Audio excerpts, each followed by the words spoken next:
Bristol Community College, Mathematics with Dan Avedikian, Math 060, Topics in Developmental Mathematics, Section 2.1, Problem 17.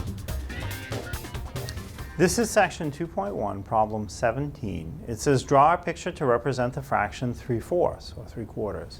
So, what this fraction 3/4 represents is a situation where you have something split into 4 parts. The denominator being 4 means something is split into 4 parts. And the top, or numerator being 3, means that you get 3 of those 4 parts.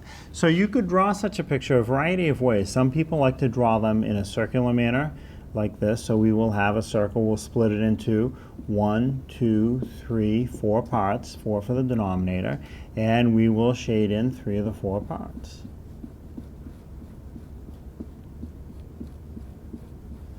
So that's one way to represent 3/4. Some people will like to make a rectangle and then just make boxes within the rectangle. And in this case, again, we will have 4 boxes because that's the denominator, 4. That's how many parts something's split into. And then you shade in 3 of those 4 parts. That would work. And some people like to make the picture a square like this, where you would have 1, 2, 3, 4 parts, and again, one way or the other, you shade in 3 of the 4 parts. And it doesn't have to be the same 3 parts shaded.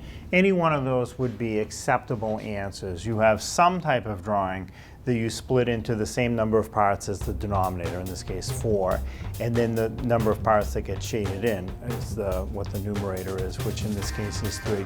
So any of those pictures would be an acceptable answer.